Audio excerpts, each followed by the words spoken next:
जय श्री गणेश दोस्तों। हमारी आज की कहानी है बदलाव। अब शुरू करते हैं कहानी।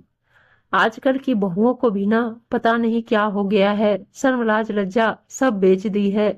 एक हमारे जमाने में गलती से भी मुंह तो छोड़ो, सिर पर से पल्ला भी ना नीचे गिरता था।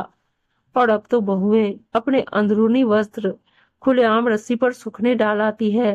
अरे उनके ऊपर कोई एक कपड़ा ही डाल दो, इतनी गर्मी पड़ रही है, सब सूख जाते हैं।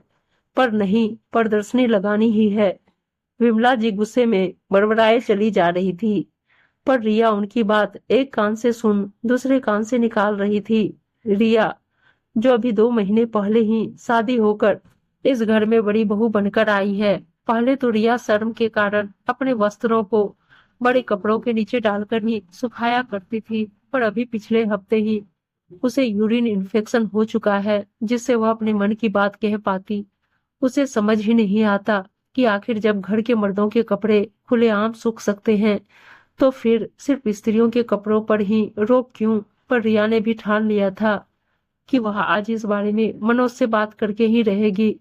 क्या तुम भी इतनी छोटी सी बात को इतना तूल दे रही हो?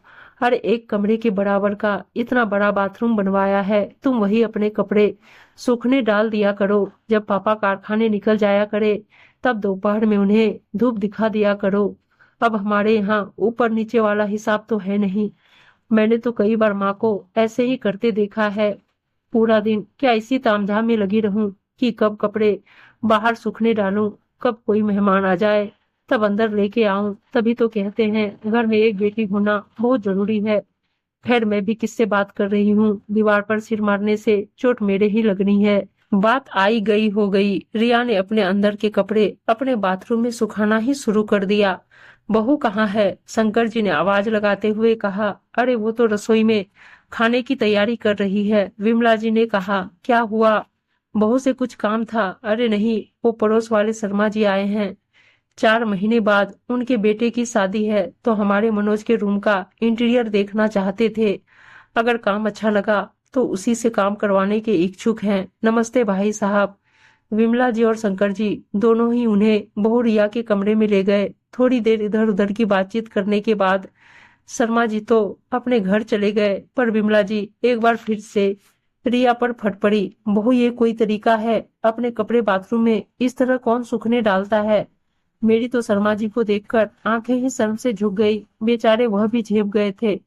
8 लाख रुपए का इंटीरियर क्या इस तरह से कपड़े सुखाने के लिए करवाया था? अरे कम से कम बाहर वालों का नहीं, अपने सास ससुर का तो लिहाज किया होता। माँ, सर मुझे नहीं, आपको और पापा जी को आनी चाहिए, बहू कमरे में हो या ना हो।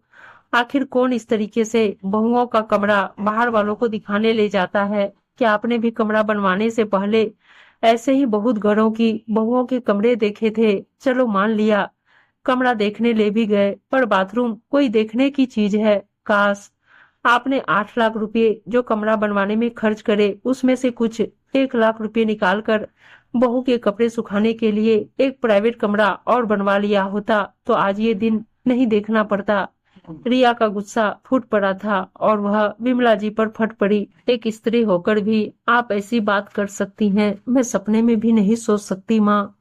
पहले जाने कितनी ही औरतें इसी कारण अपनी जान से हाथ धो बैठती थी, पर अब समय बदल रहा है। जिस तरह से मर्दों के कपड़े बाहर सूखने में कोई बड़ाई नहीं, वैसे ही स्त्रियों के कपड़े बाहर सूखने में भी कुछ गलत नहीं है। गलत हमारी सोच है और हमें खुद ही इसमें बदलाव लाना होगा। तुम सही कह रही हो बेटा, मुझे माफ कर दे। विमला जी ने रिया से हाथ जोड़ते हुए कहा। गलती आपकी नहीं है माँ, अक्सर ही हम औरतें ही एक दूसरे की दुश्मन बन जाती हैं और जानते समझते हुए भी अनजाने ही सही गलती कर बैठती हैं। रिया हंसकर विमला जी को गले लगा लेती है। उम्मीद है दोस्तों कहानी अच्छी लगी होगी, और अच्छी अच्छी कहानियां सुनने के लिए चैनल को सब्सक्राइब और वीडियो को लाइक शेयर जरूर कर दीजिएगा। धन्यवाद दोस्तों।